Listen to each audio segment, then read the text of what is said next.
no celular, daí eu leio aqui mesmo.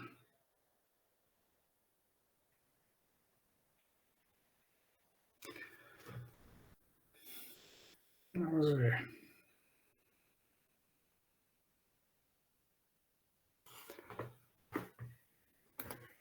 Então, irmãos, a mensagem de hoje é Vivendo no Dia da Expiação.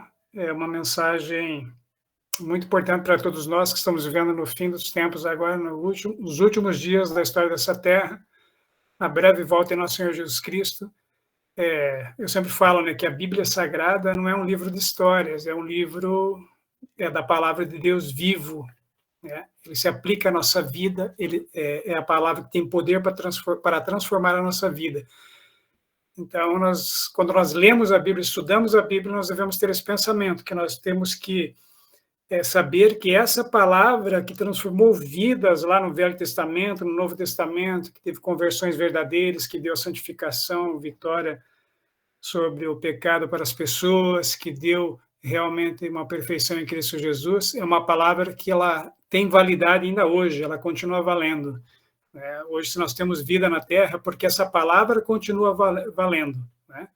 Tá bom? Então, é importante que a gente pense assim, olha, aquela palavra que disse haja luz, continua tendo luz. Então, esse ciclo do dia e tal, a palavra que disse que deu vida às plantas, continua dando essa vida. E a palavra que criou o homem, ela continua também fazendo a mesma coisa, né? Então, nós estamos vivos justamente pelo poder de Deus aqui, porque essa palavra continua valendo.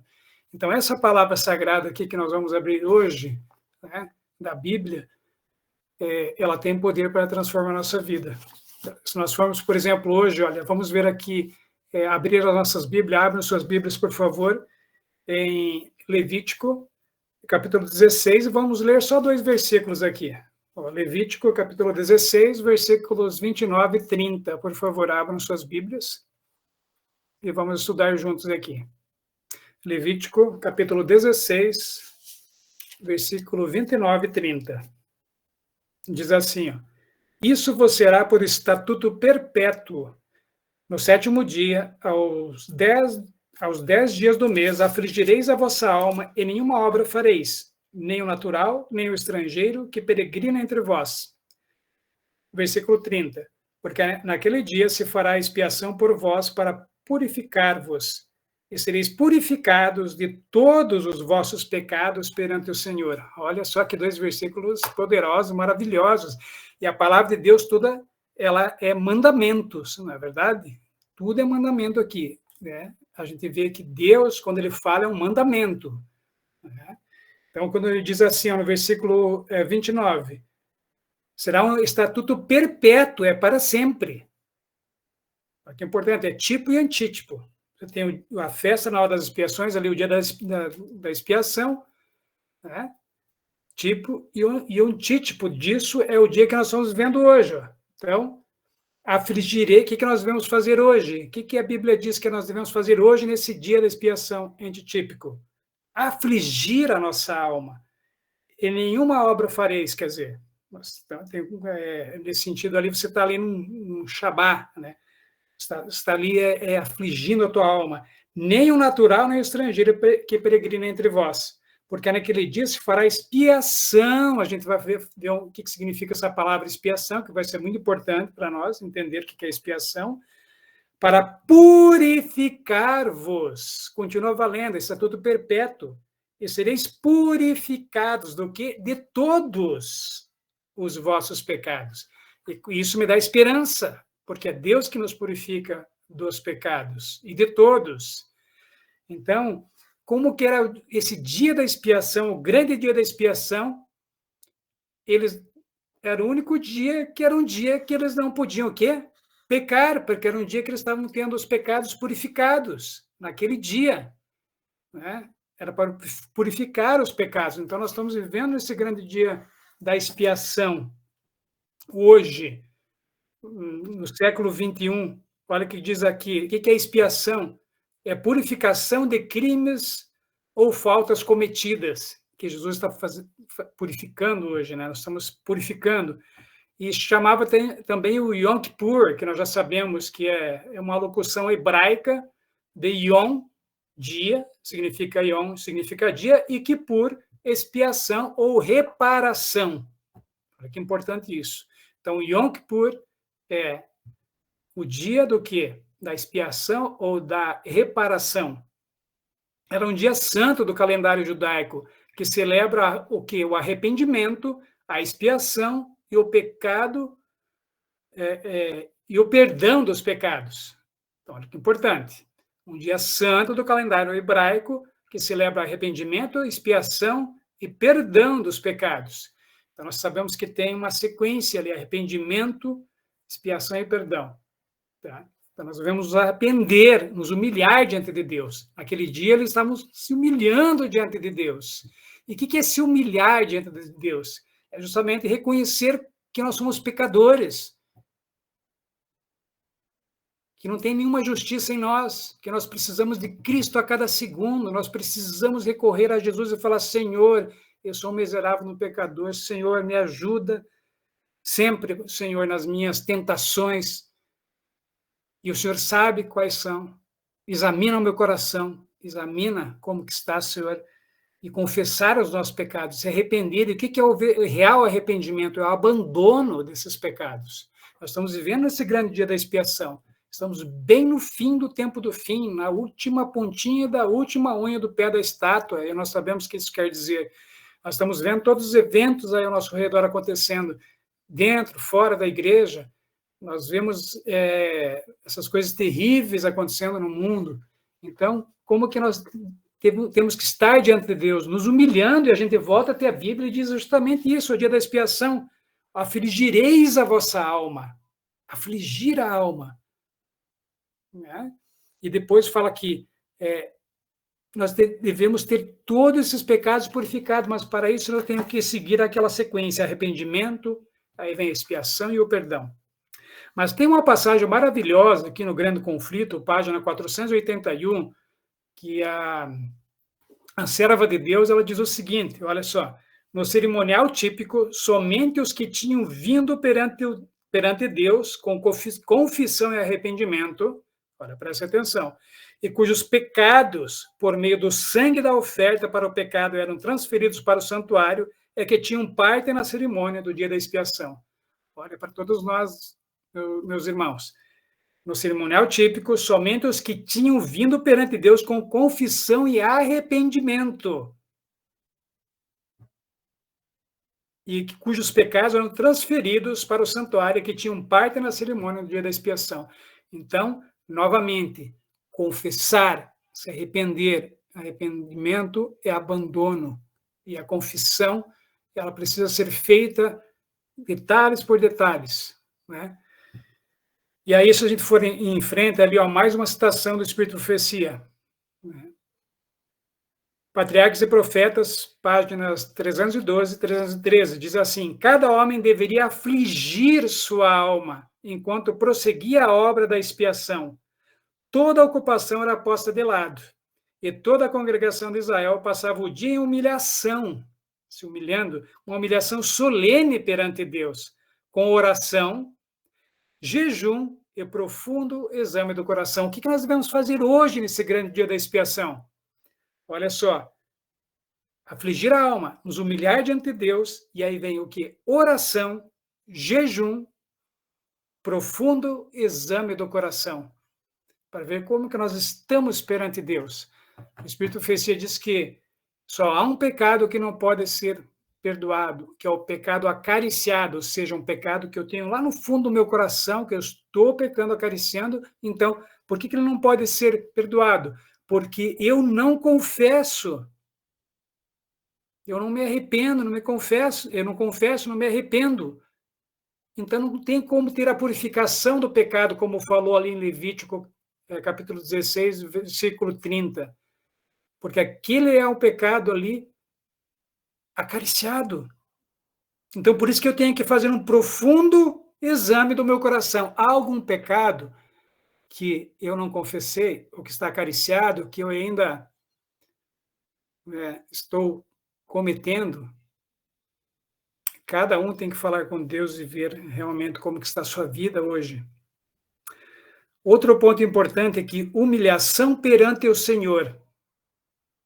Cristo em seu santuário, página 120, diz o seguinte: vivemos hoje, olha só a palavra, vivemos hoje o grande dia da expiação. Hoje. No cerimonial típico, enquanto o sumo sacerdote fazia expiação por Israel, exigia-se de todos que afligissem a alma pelo arrependimento, novamente, arrependimento do pecado, e pela humilhação perante o Senhor, para que não acontecesse serem extirpados de entre o povo. Olha só, forte isso, né?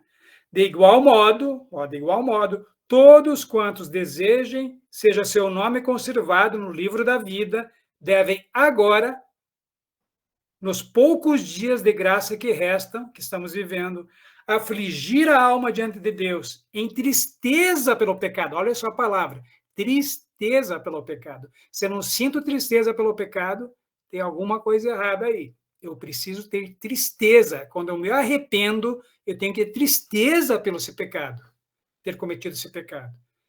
Uma tristeza tão profunda como foi a tristeza de Davi, nessa humilhação dele diante de Deus. Você pega os salmos, lá, Salmo 51, vários salmos de Davi, e ele sofrendo com esse pecado, as consequências do pecado, mas sofrendo por ter ofendido a Deus. Então, tristeza pelo pecado. Em tristeza pelo pecado e em arrependimento verdadeiro, que é o quê? Voltando, é abandono desses pecados. Então, é agora que nós precisamos disso, está dizendo o Espírito de Profecia. Não podemos adiar isso, postergar. Então, a gente pensa muito nos eventos finais. Claro, o palco está pronto, está tudo pronto ainda. O que está faltando? Está faltando um povo preparado. Parábolas de Jesus, página 69, deixa claro. Quando o caráter de Cristo se reproduzir perfeitamente em seu povo, então ele voltará para buscá-los e reclamá-los como seus. Como seu povo. Cristo aguarda com veemente desejo que esse caráter seja reproduzido em nós. E o Espírito de Profecia também fala que o nosso caráter não será transformado na volta de Jesus, ele tem que ser transformado hoje, senão ele vai ficar para a eternidade do jeito que ele foi, do jeito que ele está quando Jesus voltar. Ou seja, se nós estivermos ainda cometendo os mesmos, sendo derrotado ainda, estaremos, então, dessa maneira terrível, e a gente viu lá naquele momento ali que diz que o povo era o quê? Extirpado do povo, né? Ou seja, a pessoa. Tá? Agora, tem uma passagem aqui em Cristo em seu santuário, página 120 também, na sequência, exame do coração, devemos examinar o nosso coração. Examinar nosso coração. Né? O grande problema daquele povo da época lá do Velho Testamento, o que era? Era aquele orgulho de não examinar o coração, né? Não se humilhar diante de Deus, não reconhecer que era pecador.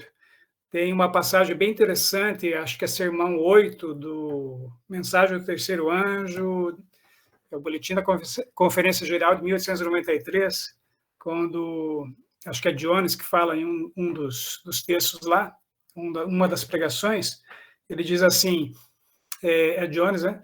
Diz assim que quando Deus fala, né, que nós somos pecadores, quando Deus fala que nós somos, que não tem nada de bom em nós, tem que falar, é para mim, não é como um povo, mas para mim, eu tenho que reconhecer isso, né? Então, o exame do coração, deve haver um exame do coração profundo e fiel, não o exame do coração do vizinho, não, né? Não é do meu próximo, não, é o meu, né? Muitas vezes nós estamos tentando corrigir erros e a nossa vida está um caos, né? Muitas vezes nós estamos tentando corrigir erros, né? E chamar o pecado pelo nome, mas estamos acariciando um pecado. Isso é muito sério, né? Muito importante, meus irmãos. Deve haver um exame de coração profundo e fiel. O espírito leviano e frívolo, alimentado por tantos cristãos professos, deve ser deixado. Olha, meus irmãos, espírito leviano e frívolo, nós devemos abandonar nesse grande dia da expiação que estamos vivendo. Porque se a gente for analisar, a gente vê muitas vezes, meus queridos irmãos, muitas vezes a gente vê esse espírito leviano e frívolo no próprio púlpito, né? E usando a palavra de Deus muitas vezes. Que triste isso. Será que estamos fazendo isso? Então, o espírito leviano e frívolo alimentado por tantos cristãos professos deve ser deixado. Há uma luta intensa diante de todos os que desejam subjugar as más tendências que porfiam pelo predomínio. Todos nós temos más tendências que porfiam pelo predomínio. Todos nós somos tentados. Todos nós somos tentados. Mas Cristo nos dá a certeza da vitória. Porque quando ele fala para a mulher adúltera, vai, não peques mais, ele está dando uma ordem, um mandamento. E o Espírito Profecia fala que ela se sentiu aliviada depois que Jesus falou isso. Ela teve uma vida de paz, de lutas, mas de paz. Porque ela tinha certeza que em Cristo ela era maior, mais do que vencedora. Que Cristo em nós, a esperança da glória. Ele nos dá essa certeza de vitória. Não é em nós sozinhos, não, é em Cristo em nós. E olha que interessante. A obra de preparação é obra individual, diz aqui, ó. Não somos salvos em grupos. A pureza e devoção de um não suprirá a falta dessas qualidades em outro. A serva do Senhor dizendo, embora todas as nações devam passar em juízo perante Deus, examinará ele o caso de cada indivíduo com um escrutínio tão íntimo e penetrante como se não houvesse outro ser na terra. Ele vai examinar tão intimamente como se não houvesse outro ser na terra. A obra individual, é busca individual. Hoje nós devemos buscar a Jesus para ter o nosso caráter transformado. E nós buscamos como? Nós buscamos com o estudo da Bíblia Sagrada, Espírito de Profecia, oração, nos humilhando diante de Deus, pedindo para Deus nos purificar, buscando a Cristo para ter forças para vencer, sempre. Cada um deve ser provado individualmente e achado sem mancha ou ruga, olha só, ou coisa semelhante. Vem direto ao trono de Deus, vem. Sede santos como eu sou santo. É isso que diz a palavra de Deus. Então é direto do trono de Deus isso. Não é uma carga pesada que a gente não consegue levar, não, porque Deus pode vencer em nós, porque nós estamos vivendo no grande dia da expiação. Nós precisamos da purificação do nosso caráter, mas para isso nós precisamos de confissão, arrependimento, humilhação diante de Deus, afligir a nossa alma diante de Deus, reconhecermos que somos pecadores, reconhecermos que temos lutas diárias. E a irmã White fala que a maior luta que existe é contra o nosso próprio eu, a maior batalha que já foi travada contra o nosso próprio eu. Mas quando a gente vem até o Espírito, e a gente sabe disso, ela fala que o nosso eu é o nosso ídolo. Se é o nosso ídolo, o que acontece? Eu continuo ainda agarrado à maldita coisa que ela fala que é o pecado. Mas aí você vai até a Bíblia e diz que em Cristo nós somos mais do que vencedores. Vencedores do quê? Vencedores do eu, vencedores do pecado. Esse eu que quer predominar em nós, que causa muita tristeza, muita dor. Por isso que diz ali, nós devemos ter tristeza por esse pecado, porque nos machuca outros, e machuca principalmente nosso Senhor Jesus Cristo, nosso Deus. E quando a gente pensa nesse sacrifício dele, por nossos pecados, o que ele fez, e se nós realmente o amamos de todo o coração, o que nós precisamos fazer? Fala, sim, Senhor, o Senhor fez tudo por mim, agora eu preciso que me apossar disso, me apossar desse poder. Tudo posso naquele que me fortalece, menos vencer o pecado. Quem que falou isso? Não. Tudo posso naquele que me fortalece, vencer tendências, herdades cultivadas. O Espírito de Profecia fala, uma coisa maravilhosa, essa certeza, ninguém quer continuar com esse peso. Aprendei de mim que sou manso e humilde do coração, tome a sua cruz e siga-me. Meu jugo é leve, o fardo é suave, porque o peso aqui é do pecado. Jesus é o nosso maior exemplo. Você vai até toda a Bíblia, você vê Jesus ali, como nós aqui, vencendo pelo poder do Espírito Santo. Eu de mim nada posso, ele fala. Aí para nós, ele fala assim, em mim nada podeis fazer enquanto se vem até, voltando a Levítico 16, 29 e 30, quando diz afligir a nossa alma, Jesus afligia a sua alma. Jesus estava constantemente afligindo sua alma em oração. Por que ele passava noites inteiras orando? O que ele estava falando com Deus? Buscando forças para vencer, buscando forças para fazer a obra de Deus. E eu acho que maravilhoso isso daqui, né? E sereis purificados, versículo 30, só para repetir mais uma vez, para fixar. Final do versículo 30, a segunda parte. E sereis purificados de todos os vossos pecados perante Deus. Uau, que maravilhoso isso. Então, hoje que nós precisamos buscar isso. Cristo aguarda que a gente o busque. Deus está nos esperando. Deus está nos esperando. Ele espera que a gente busque. O poder da escolha é nosso. Eu escolho a purificação ou não. Deus que me purifica, mas eu escolho seguir esse caminho. O pecado já à sua porta, mas cabe a você dominá-lo. Uau, mas Deus falou isso lá para... Sim, já no início da palavra de Deus. Cabe a você por quê? Porque esse poder vem dele. O poder vem de Deus. O que nós temos que fazer é escolher seguir a Deus. E nesse grande dia da expiação que estamos vivendo, nós devemos buscar justamente essa humilhação e essa purificação. Então, eu posso saber tudo o que está acontecendo nos eventos aí em volta. Isso não me salva. Conhecimento é importante? Sim. Eu tenho que conhecer as profecias? Sim. Eu tenho que conhecer Apocalipse, Daniel? Sim. Conhecer os profetas todos? O que está acontecendo hoje? Sermão profético de Jesus em Mateus 24? Tenho que conhecer, tenho que saber em que tempo eu estou vivendo. Mas eu posso ter um conhecimento intelectual de tudo isso, e a minha vida está um caos. Eu não estar preparado para a breve volta do nosso Senhor Jesus Cristo, porque não estou me humilhando diante de Deus. Eu estou mais preocupado com essas questões externas. Eu, às vezes, estou mais preocupado com o pecado do outro, e não com o meu pecado. Isso é muito sério. Então, vocês comem o mosquito e engolem o camelo, Jesus fala, porque você está vendo aquelas coisas grandes, terríveis que acontecem na igreja, mas lá o teu pecado acariciado, o teu olhar impuro, o teu pensamento impuro, a tua irritação na tua mente, no teu sentimento, você está com isso ainda em você e você vai lá e... Esse pecado grande da igreja. E a Espírito de Profecia fala, pensamentos e sentimentos associados formam o caráter moral. A única coisa que eu vou levar para o céu é o meu caráter. Se tiver uma ruga, nós lemos aqui, Espírito de Profecia. Não pode ter ruga, a gente pode voltar aqui, ó, não pode ter ruga. Né? Tá ali, ó. Cada um deve ser provado e achado sem mancha ou ruga ou coisa semelhante. Cristo em seu santuário, página 120, falando sobre justamente o tempo que nós estamos vivendo. Sem ruga e sem mancha. Olha só que importante isso. Então, aparentemente, eu posso ser um cristão perfeito, mas o meu pensamento não está purificado, o meu sentimento não está purificado.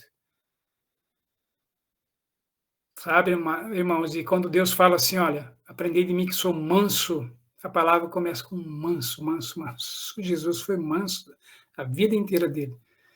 E aí a Espírito de Profecia vem e diz assim, mansos quando confrontados. Quando alguém te confronta, como que a gente pode ser manso quando confrontado? Só com Cristo em nós, a esperança da glória. É assim que Jesus venceu, pelo poder do Pai. Eu sem mim nada podeis fazer. O que eu vejo o Pai fazendo, eu faço. E vocês, sem mim nada podeis fazer. Então, que Deus nos ajude realmente nesses dias solenes que estamos vivendo e nessa alegria grande que temos também de que breve veremos nosso Senhor Jesus Cristo, que possamos estar em pé, sem nenhuma ruga, sem nenhuma mancha, e que aproveitemos esse tempo ainda de graça que temos para nos humilhar, confessar os pecados, nos arrepender, abandonar e ter uma nova vida em Cristo Jesus nosso Senhor, e poder dizer como Paulo em Gálatas, estou crucificado com Cristo e vivo não mais eu, mas Cristo vive em mim. E a vida que agora vivo pela fé do Filho de Deus, que me amou e a si mesmo se entregou por mim. Uau! Isso é Cristo em nós. Paulo morreu, Cristo vivia nele. que o nosso eu morra a cada dia, a cada hora, a cada segundo, a cada minuto, e que Cristo vive em nós, para podermos ter vitórias constantes e estarmos preparados para a breve volta do nosso Senhor Jesus Cristo. Nos preparar nosso caráter semelhante a Jesus Cristo, preparar nossa família semelhante ao nosso Senhor Jesus Cristo, preparar os nossos vizinhos, nossos parentes, as pessoas que nós tivemos contato, aquelas pessoas que nós vamos dar estudo bíblico, pregando o verdadeiro evangelho, que é o verdadeiro evangelho, é o evangelho da vitória sobre o pecado. E como dizia o pastor Ron Spear é um pastor que tem vídeos dele muito bons, sermões bons, tem livros também, norte-americano, trabalhou no Review and the Herald, ele era um pastor da Verdade Presente, ele falava que o evangelho que diz que é impossível você ter vitória sobre o pecado através de Cristo em nós, é o evangelho do diabo, que diz que é impossível vitória. Porque Deus, nesse livro sagrado, 66 livros, ele diz assim que é possível. Esse é o evangelho de Deus. E quando diz que não é possível, é a mesma coisa lá. Estou falando disso por quê? Porque é a purificação hoje de todas as manchas. Porque lá no início da Bíblia já diz, ó, Deus fala assim, a alma que pecar, essa morrerá. E o inimigo fala, não, certamente não morrereis. Então, de quem que é certamente não morrereis? Do diabo. É isso que o pastor Ron Spear fala. E o pastor Colin Standish diz assim, eu não lembro se é o Colin ou o Russell Standish, ele fala assim que está acontecendo uma carnificina de almas por esse evangelho errado. Que coisa mais forte, né?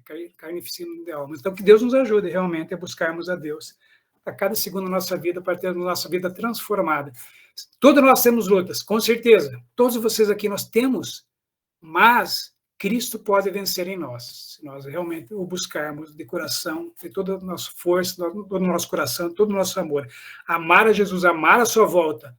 E para isso, estar preparados para poder olhar para Jesus, estar em pé na primeira, se dormirmos antes, na primeira ressurreição. Se estivermos vivos, olhar nosso Senhor vindo em grande glória nas nuvens dos céus. E isso em breve vai acontecer. Isso é maravilhoso. Deus abençoe imensamente. Então, agora, né, irmã Sayonara, a gente abre para alguns minutos de pergunta. Então, se tiver algum comentário também.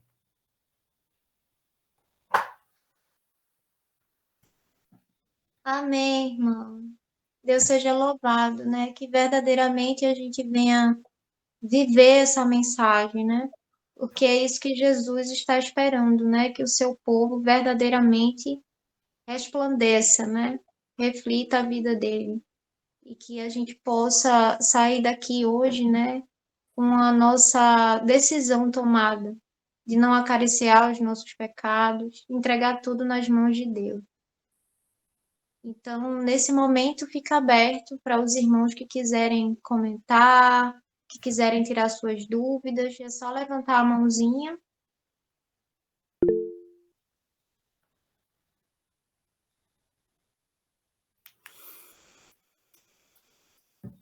Irmão Pablo, pode falar, irmão. Boa noite a todos. Muito bom participar. Vocês estão me ouvindo? É muito bom participar, né, de momentos como esse. Lembra aquilo que estava acontecendo, né, em 1888, de pessoas se reunindo para buscarem Cristo juntos. Então, estou muito feliz de estar aqui. Eu queria perguntar a respeito dos sentimentos e dos pensamentos. O irmão falou dos pensamentos, dos sentimentos que vêm, pecaminosos, né? A gente precisa vencê-los ou tirá-los de nós? Tipo, fazer a pergunta de uma outra forma. Eles podem deixar de vir à nossa mente e na nossa vida, ou é algo que a gente vai ter que lidar até a volta de Cristo com esses sentimentos e pensamentos errados, né? Tipo, eu estou ali no culto e vem um pensamento errado. Isso pode parar de existir, né, na minha vida, ou eu vou ter que lidar com isso até a volta de Cristo, vencendo a cada momento que vier esses sentimentos e esses pensamentos. Como que o irmão vê essa parte aí? Uhum. Ótima pergunta, irmão Pablo. Realmente é algo que, se a gente for analisar, por exemplo, um irmão pode falar, olha, vem o pensamento, eu repilo, outro vem o pensamento, eu repilo. né? O sentimento também vem, mas eu estou sempre repelindo e tal, não estou querendo. Alguém pode falar assim, olha, já não tem mais esse pensamento, esse sentimento, então já teve uma vitória ali que já conquistou. As duas coisas podem acontecer, né? Porque se você pode ter, por exemplo, só um exemplo da minha vida, né? Eu bebia muito, né? Antes da conversão. Então, eu pensava sempre, nossa, eu preciso dessa bebida e tal, e aquilo me levava a pensamentos tal, que depois que eu deixei a bebida, né, simplesmente não tem, quer dizer, não tem nem interesse pela bebida mais, nem um pensamento sobre bebida, nem um sentimento, nem alguma coisa nesse sentido. Agora, por exemplo, irritação, né, que é algo que eu acho que pode acometer todos aqui, né, uns com maior intensidade, uns com menor intensidade. Mas quando vem um pensamento de irritação, eu repilo e eu clamo a Cristo, citando a palavra, mas dentro de mim ali, essa palavra que vem e que ela me dá poder, e recorrendo a Cristo, não é pecado, a gente sabe disso, né? Que ser tentado não é pecado, cair em tentação é pecado. Se eu cedo o pecado, aí eu caio em tentação, né? Então, se eu cultivo aquele pensamento de irritação ali, ou aquele sentimento de irritação, eu continuo com ele ali, durante um bom tempo e fico ali, eu estou cultivando, eu estou pecando já, né? Eu já pequei. Mas vem e fala assim, ah, Senhor, me ajuda aqui, eu não quero me irritar e tal. Você está lutando ali. Então pode acontecer das duas maneiras. Ou pode acontecer que uma pessoa até chegue num ponto ali, né, que ela esteja tendo essas vitórias que Cristo dá para ela, que ela não está tendo essa luta tão ferrenha contra alguma coisa nesse sentido. Então, as duas coisas, né? Tem muita coisa que a gente deixa, né? E que simplesmente, às vezes, não se lembra mais aquilo. Claro que você pode ser tentado novamente, pode, mas o que você tem que buscar? Na hora, você buscar o quê? Buscar a Jesus, buscar que Jesus te dê força naquele momento para você não cultivar aquilo, né? Porque se você continuar com aquilo, né? Se você, por exemplo, for até a palavra de Deus lá, que diz assim, todo homem seja pronto para ouvir, estou falando da irritação, né? Tardio para falar e tardio para se irar, e eu vou até essa palavra. Então, ok, Senhor, me ajude aqui a não me irritar. Então, estar pronto para ouvir, tardio para falar alguma coisa indevida pela minha irritação, né? E tardio mais ainda para se irar, ou seja, a longanimidade de Cristo, essa longanimidade, ser longânimo, né, na verdade, que vem junto com a questão da mansidão. É importante que quando a gente foi até Gálatas, capítulo 5, versículo 22, fala do fruto do Espírito, né? Lá tem benignidade, mansidão, amor, nós temos que ter esse fruto do Espírito, né? Nós não temos mais a obra da carne agora, mas a gente vai continuar sendo tentado até a volta de Jesus, continuaremos sendo tentados, com certeza. Alguns em uma área, alguns em outra área, mas em Cristo somos mais do que vencedores. Então, quando vem a tentação, eu vou repelir. Agora, se eu simplesmente não repilo, eu continuo com aquilo durante algum tempo ali, pode ser um minuto, segundos, sei lá, eu já caí em tentação, né? Eu cair em tentação, né? Esse que é o problema, não é ser tentado.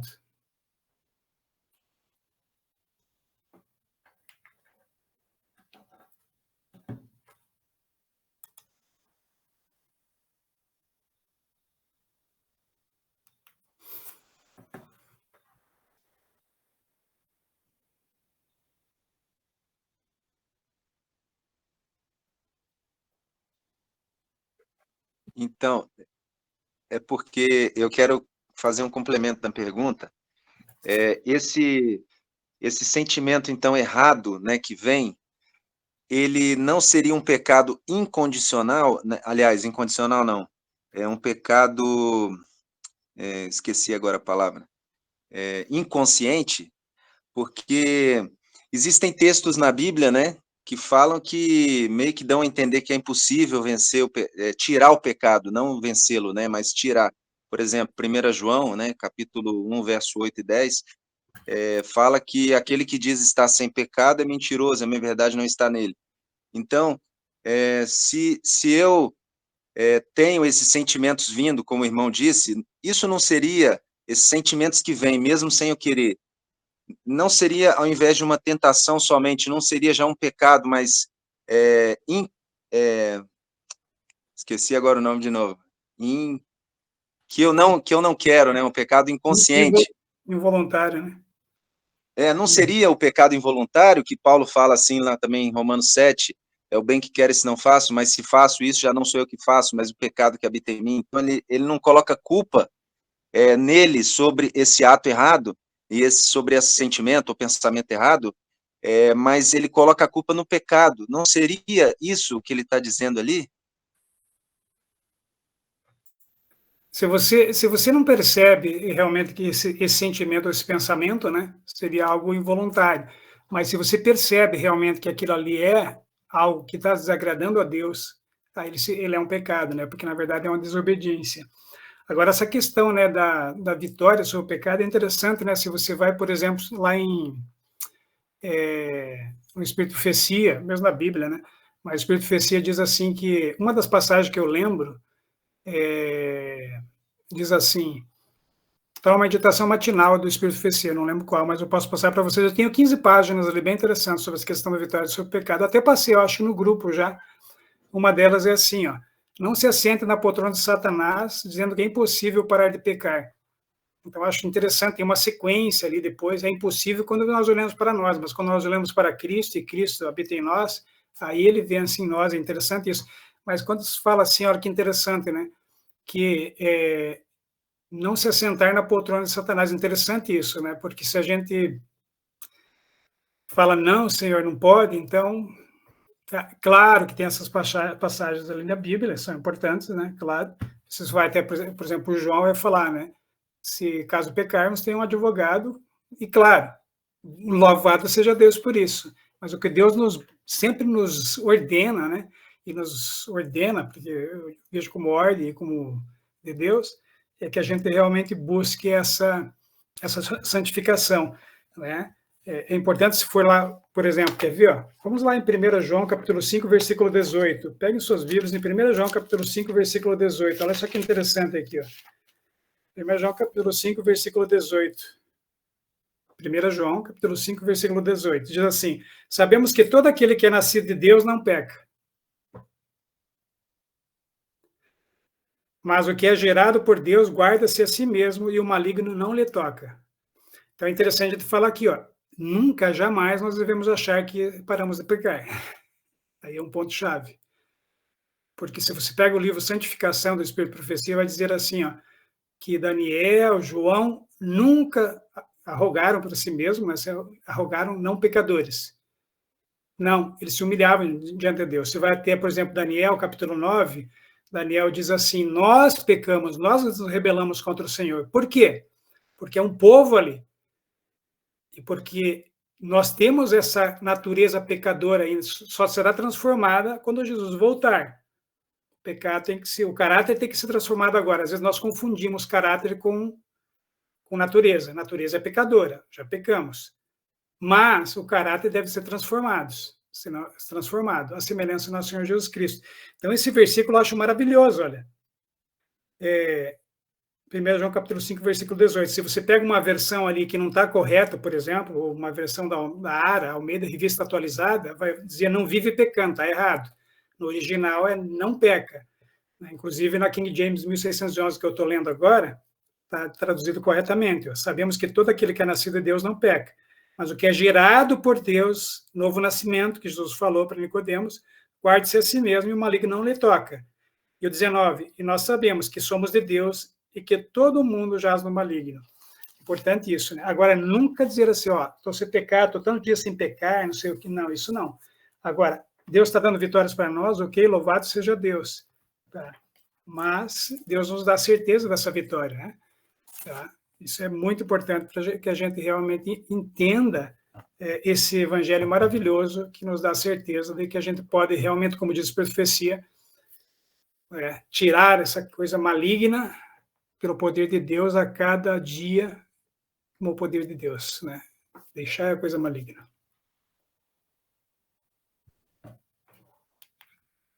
Amém. Irmão Tiago, você pode falar.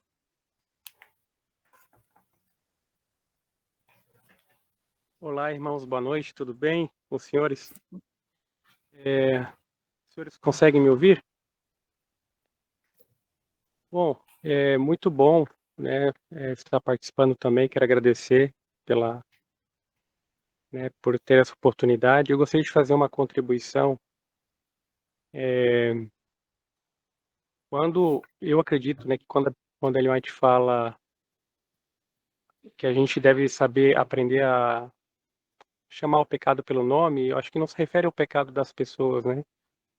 Eu acredito que se refere ao nosso pecado, homens que não se compram, não se vendem, homens que sabem, né, que chamam o pecado pelo nome. Não é no sentido de chamar o pecado dos outros, porque o sentimento do cristão, eu acredito, né, que ele nunca vai ser dizer, como o irmão falou, eu estou sem pecado, estou tantos dias sem pecar, ele sempre vai ser assim, esse novo nascimento dessa pessoa, ele sempre vai ter um sentimento de que está longe, porque quando você se aproxima de Jesus, você percebe o quanto ele é puro, o quanto ele tem luz. E quanto mais você se aproxima dele, mais a gente vê a nossa pecaminosidade própria. Então, por exemplo, quando tá nesse sentido, né? E a questão do que o irmão Pablo perguntou ali sobre o sentimento, pensamento, Ellen White, ela tem um texto que ela fala assim que Cristo nem por um pensamento sequer ele consentia com o pecado, e o mesmo pode se dar conosco, Isso. né? Eu acho que também o cristão, ele deve focar não na questão de dizer assim, eu vou parar de pecar. Esse não é o foco. Porque é igual a pessoa falar assim, olha, eu vou parar de pensar no elefante rosa. Não vai ter como, porque vai ficar pensando no elefante rosa, né? Não vou mais pensar no elefante rosa, não. Paulo fala assim, olha, pensar nas coisas que são do alto, né? Então o cristão, quando Ellen White caminha a Cristo, ela fala assim que o inimigo, ele sempre vai tentar fazer com que as nossas próprias faltas e erros, nossa ou dos outros, elas nos desviem do verdadeiro foco que é Jesus. Então, quando a pessoa ela está focada em Jesus, ela não tem tempo para ficar pensando no pecado alheio e também nas faltas que ela tem, porque ela está orando, ela está lendo a Bíblia, ela está evangelizando e começa a nascer fruto disso, né? Então, assim, o pensamento, eu acredito que é natural, porque o pensamento ele vem, mas o sentimento já é mais espiritual, né? Então, assim, e essa questão também da questão de parar de pecar, é um detalhe que, quando o apóstolo, né, João fala assim, aquele que diz que não tem pecado é mentiroso, ele está falando que a pessoa, ele não está falando que a pessoa não vai vencer o pecado, ela não vai ver sem pecado, não é isso que ele está falando. O que ele está dizendo ali, ele está dizendo o seguinte, se você chegar a falar que não tem mais se você chegar a falar que não tem pecado, ou seja, você já não tem mais comunhão com Deus. É isso que ele está querendo dizer. Porque você já saiu, você parou de olhar para Jesus. Entende? Se você chegar a falar assim, eu não tenho pecado, é isso que ele está querendo dizer. Ele não está querendo dizer que o cristão não vai vencer em Cristo Jesus os seus pecados. Então é importante a gente entender esses versos. Obrigado, irmão Tiago, pela contribuição, muito importante. Irmão Marcelo? Boa noite, irmãos. A questão do pecado, a gente tem que entender que a gente está numa guerra que está chegando no fim. Uma guerra, não. Eu acho que o nome o melhor nome seria a controvérsia, né? Porque já que é uma batalha perdida, né? Então a gente está sempre, o Satanás está sempre blefando o nosso ouvido. Então muitas vezes não é a gente que está pensando, né? Satanás está falando no nosso ouvido, ó, faça aquilo. Está sempre te induzindo ao pecado. Então o que acontece? E a questão do pecado em si, quanto mais próximo de Deus a gente está, de Jesus, mais miserável, mais pobre, mais cego, mais nojo a gente se sente.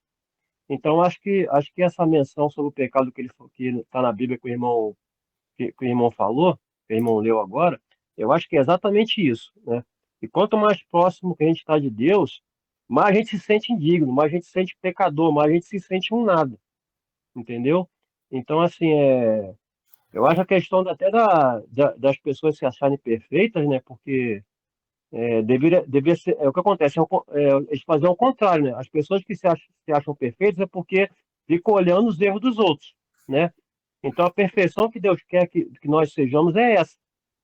Cada dia mais conhecer a Ele de forma mais plena e sermos mais parecidos com Ele. E a cada dia nós entendemos que precisamos cada vez mais dele, né? Isso, quando o irmão leu aquela passagem, também me lembrou que Leão fala sobre a angústia de Jacó. A gente tem que sentir essa angústia, esse desespero. A gente tem que acordar de manhã sabendo que está indo para uma batalha ferrenha. A gente está indo para um campo de concentração, que é uma batalha, que é uma batalha que envolve muita coisa. Então, eu acho que é mais ou menos por aí. Obrigado, irmão Marcelo, pela contribuição muito importante também. Muito importante. Comentando então um pouco, eu já passo a fala para o irmão Daniel, importante que o irmão Tiago falou e o irmão Marcelo falou. Quando nós contemplamos a Cristo, o segredo é isso, nós somos transformados à sua imagem. Simples assim, né? Contemplar o caráter de Cristo Jesus, nosso Senhor. Irmão Daniel?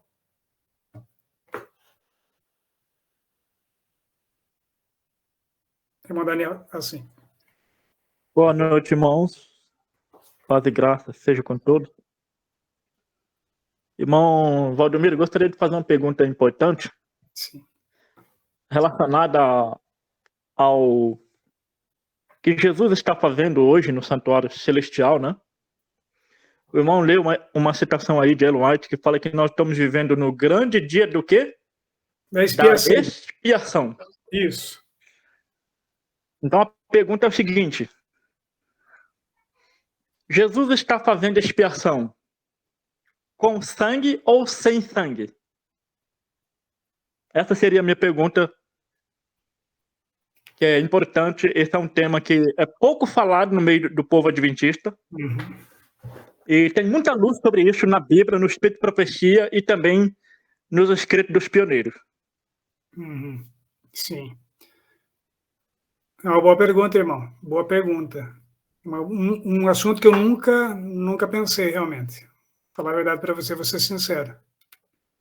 Tá? Nunca pensei nessa questão aí. A única coisa que eu estudei é que Jesus está fazendo a expiação por nossos pecados. Hoje está breve, fechamento da porta da graça está breve acontecerá e ele sairá de lá. Agora, que sangue que ele está usando? O sangue dele, porque, no meu entendimento, posso estar errado de acordo com a Bíblia de Profecia, mas é o sangue dele, porque quando ele deu a vida, acabou o quê? Acabou a morte de animais, ele é o Cordeiro de Deus que tira o pecado do mundo, então ele ali com o próprio sangue, porque na verdade tem uma passagem, inclusive, que ele mostra, né, as mãos, né, para Deus, espera, Senhor, né? Então é ele que está intercedendo por nós ainda, nosso intercessor, e que faz a expiação pelos pecados. Não somente tem essa citação que fala que ele mostra, né? Pai, meu sangue, meu sangue, meu sangue, ele exclamou 3 vezes, né? Isso. Mas se você for no livro Primeiro Escrito, página 253, tem uma citação que Ellen White fala assim, ó: ao morrer Jesus no Calvário, clamou, está consumado. João 19, verso 30. E o véu do templo partiu-se de alto a baixo. Aí em seguida ela diz, um pouco mais abaixo: o sangue de Jesus foi então derramado, o qual deveria ser oferecido por ele mesmo no santuário no céu. Uhum. Então, aqui Ellen White fala claramente que Jesus derramou o sangue dele na cruz, mas que esse sangue deveria ser oferecido por ele mesmo no santuário do céu. E na década de 50, quando foi publicado o livro Questões sobre Doutrina, o pastor M.L. Andrews, que foi o único pastor que levantou para protestar contra as mudanças que estavam sendo feitas em 2 principais doutrinas, a humanidade de Cristo pós-queda e a expiação continuada com sangue no santuário celestial. O pastor Andrews, então, escreveu uma carta de 6 capítulos, 6 cartas, e enviou para as igrejas adventistas, advertindo o nosso povo com relação ao livro Questões sobre Doutrina, que estavam negando e eliminando essas 2 principais doutrinas, a humanidade de Cristo, pós-queda, e a expiação com sangue.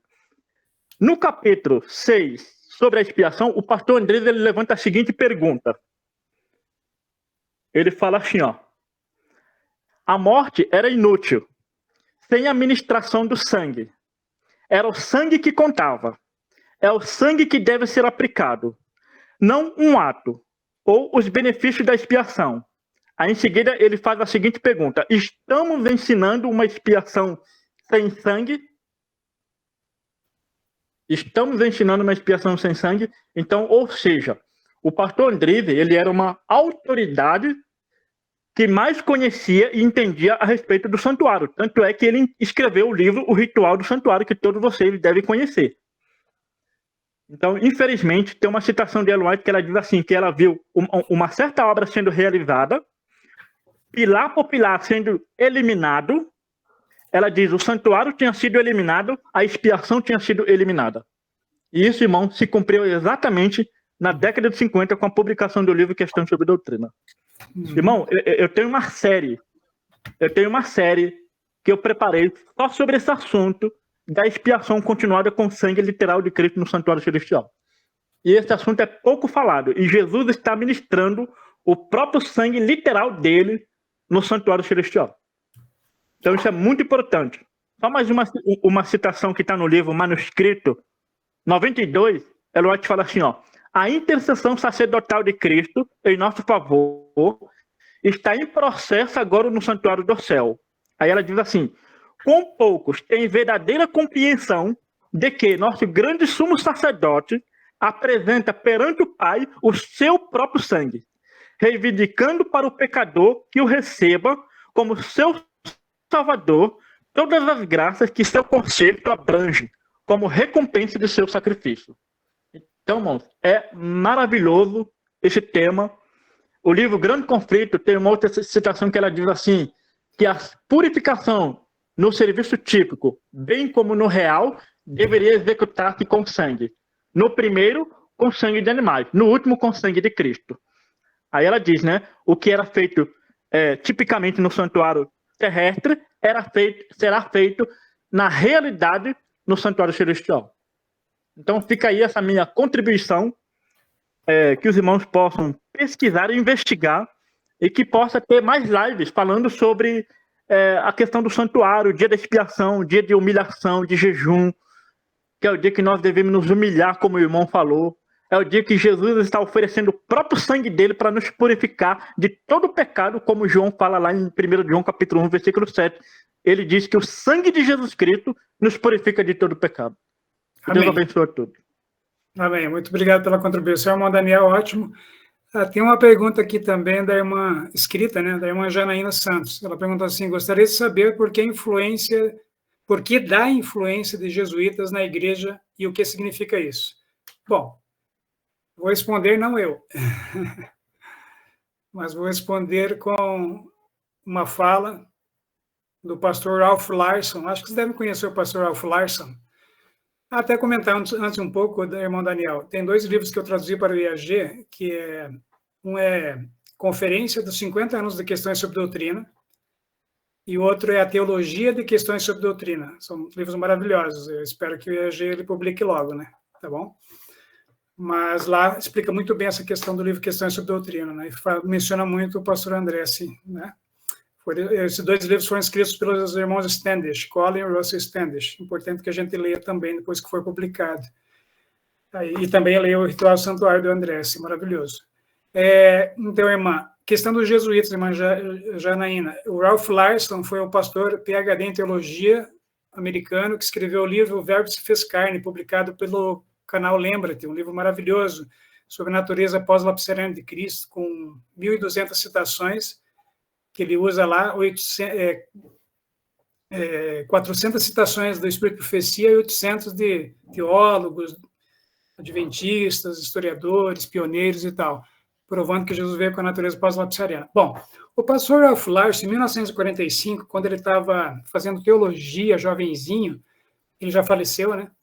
Ele teve um professor do seminário de teologia dele lá, adventista, lá nos Estados Unidos, que falou assim, ó, cuidado, porque os jesuítas, eles entram nas religiões, né? e tem características deles e tal. Ele falou, mas será que entram nas religiões e tal, corrompe as religiões? Aí o pastor foi mostrando para ele, aí ele falou assim, aí mais à frente esse pastor, o professor, falou assim, olha, inclusive eles entram na igreja adventista. Aí o Ralph Larson, jovenzinho, estudante de teologia, falou, será? Aí ele falou assim, prestem atenção, tem 2 características no jesuíta dentro da igreja adventista. Primeiro, ele nunca fica num cargo baixo, ele ascende a cargos altos, importantes, se torna proeminente. Segunda característica, ele destrói a confiança do povo no espírito da profecia, que é o último grande engano de Satanás, é justamente tornar os testemunhos nulos, né? Sem efeito, que está acontecendo hoje. Né? Tem muitas pessoas que negam abertamente, tem pessoas que negam através de suas vidas, porque não respeitam, não obedecem, acreditam que não, isso daí não está valendo, isso está inspirado, isso não está inspirado, e a irmã White falou que tudo que ela escreveu está inspirado. Então é importante a gente pensar, olha, que aí quando o pastor Ralph Larson se tornou pastor, terminou o seminário de teologia dele, depois ele falou que ele viu muitos jesuítas dentro da igreja, seguindo essas 2 características que o professor de teologia de 1945, lá no seminário de teologia, falou para ele. Ele falou que durante toda a carreira dele, jubilou sendo pastor na igreja, ele viu muitos jesuítas. Ascendiam a um cargo alto e ignoravam o espírito de profecia, negavam de uma maneira aberta ou de uma maneira sutil, tiravam esse valor do espírito de profecia na vida das pessoas. Um verdadeiro adventista do 7º dia acredita que o espírito de profecia veio do trono de Deus e busca obedecer pelo poder de Deus, porque senão não é adventista, não tem como, porque uma das partes aqui está o espírito de profecia, faz parte do povo remanescente. Então, é assim que o jesuíta se infiltra. Agora, você ficar falando esse é jesuíta, aquele não é, irmãos, isso não cabe a nós. O que cabe a nós hoje é justamente, como eu falei no início, né? Olhar para nós, e muito bem que o irmão também falou, o irmão Marcelo, o irmão Tiago e tal, Daniel, a gente precisa hoje, estudar mais. Eu acredito que se nós tivéssemos ali, João capítulo 3, quando Jesus fala com Nicodemos, o novo nascimento, aqui se resume, né, aquele gente nascer de novo mesmo, e ter uma nova vida em Cristo Jesus. Por isso que lá, 1 João 5,18, fala o que é nascido de Deus, é o novo nascimento. Deus nos ajude. Eu acho que é isso, né? Acho que não tem mais nenhuma pergunta. Eu acho que não, irmão. Tá bom, então. Então, meus irmãos... Sim. Nós queremos agradecer, antes do irmão fazer uma oração, queremos agradecer, esse assunto é muito importante, né? Acho que todos aqui aprendemos com esse assunto e já vemos que vamos ter que marcar uma outra live depois, irmão, porque tem muita coisa a aprender, né? Nós vemos que esse assunto é o assunto dos nossos dias, todos nós temos que aprender, muito a aprender. E queremos agradecer o irmão por ter contribuído hoje aqui no nosso grupo. Que Deus continue abençoando o irmão. Amém. Eu que agradeço, irmã Sayonara, agradeço todos os irmãos que acompanharam aqui, foi um grande prazer, realmente, agradeço por todas as contribuições, tá? Então, que busquemos a Deus em muito estudo da palavra sagrada. Meu povo perece por falta de conhecimento, não é conhecimento intelectual, é um conhecimento espiritual, porque o conhecimento intelectual os autores da lei tinham, e Jesus estava falando com eles. Então, nós temos que ter um conhecimento espiritual, ou seja, uma transformação de vida em Cristo Jesus. A Janaína também tem mais uma pergunta a fazer. É uma Janaína. A reforma de saúde é profético para os últimos dias? Com certeza, porque diz que aquele que... Uma passagem que me faz estremecer é o seguinte, diz assim, é impossível para aqueles que não dominam o seu apetite, não têm domínio próprio, alcançar a perfeição cristã. Então, a gente fala muito sobre perfeição cristã, mas se eu não tenho domínio próprio sobre o alimento, sobre o apetite, é impossível para eu alcançar. Aí a gente vai lá até... Mas é verdade? Claro. O alimento pode ser meu Deus? Pode. Eu me alimento para nutrir o corpo, não para sobrecarregar o corpo, né? Senão eu vou ficar doente. É importante isso. E o Espírito de Profecia é maravilhoso. Se vai, por exemplo... Olha, amados, olha que coisa maravilhosa que a minha esposa me mostrou hoje. um pesquisador, cientista, mostrou que quando tem uma fruta estragada, e a gente tira uma parte dela e come outra parte, aquela parte já está contaminada com bactérias. Ele mostra no microscópio bichos grandes ali. E sabe o que o Espírito de Profecia falou lá no século XIX? Que morre mais gente comendo fruta estragada do que se pensa. Não é só tirar pedaço da fruta. Ele já falou lá no século XIX, Deus falou. A ciência vem e comprova. Sabe? É maravilhoso isso. Então, quando você vê ali, ó, falando assim, e qual foi a primeira tentação de Jesus? Alimento. Mas veja bem a diferença entre eu, Valdomiro, né? Acho que todos nós aqui, graças a Deus, devemos ter o que comer em nossas mesas, louvado seja Deus por isso, espero que sim.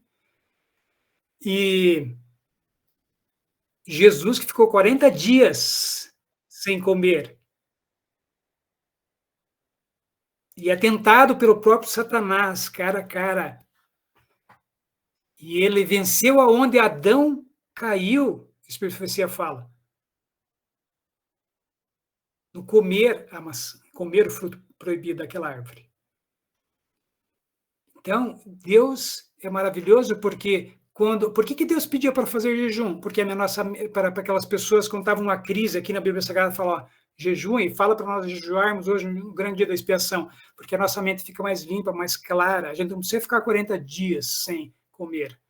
Mas tem uma frase bem interessante também, meus queridos irmãos, que diz assim, que o verdadeiro jejum é fazer o jejum daqueles alimentos que fazem mal para nós, o Espírito de Profecia fala.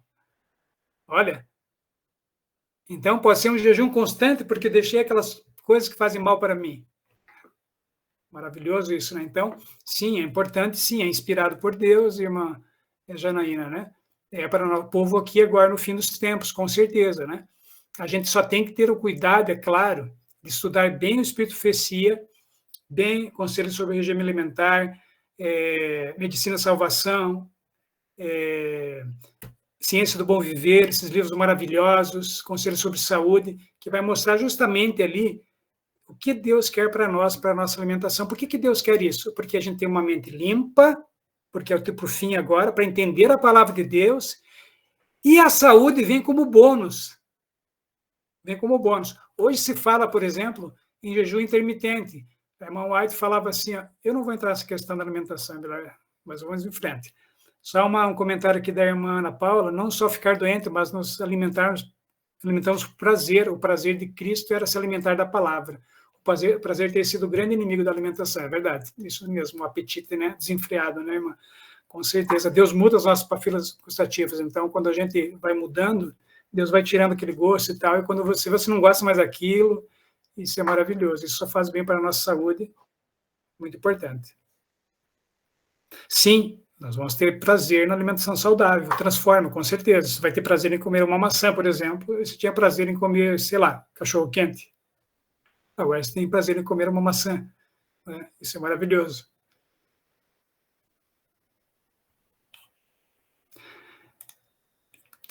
Então é isso, irmãos. Então, só terminando aqui, a gente vamos fazer oração. Então, agradeço mais uma vez. E a Sayonara falou, né, de mais um momento, estou à disposição quando precisar. Para a glória de Deus, a gente tem mensagens importantes agora. Louvado seja Deus por isso, né? Eu agradeço a todos aí. Que Deus abençoe. Vamos terminar, então, orando, fazendo uma oração. Acho que todos não tem mais nenhuma pergunta, né? Vamos orar. Eu faço oração novamente, irmã Sayonara, ou alguém gostaria de orar, ou a irmã oraria, por favor? Tá certo, irmão. Oremos, então. Querido Pai que está nos céus, nós queremos te agradecer, Senhor, por essa noite maravilhosa que nós tivemos aqui, a oportunidade de abrir a Tua Palavra e estudarmos. Queremos pedir que o Senhor nos dê força, Senhor, nos ajude a vivermos a Tua Palavra, que é tão importante, Senhor, que é o nosso principal alimento, que a gente venha colocar em prática. Dá-nos uma noite de paz, um sono reparador, e que amanhã nós possamos nos lembrar de tudo que foi dito aqui, que o Espírito Santo possa continuar trabalhando em nossa vida. Todas essas bênçãos nós te pedimos, Pai, não porque nós merecemos, mas é tão somente pelos méritos de Cristo Jesus, que morreu na cruz por nós. É no nome deles que nós te oramos. Amém. Amém.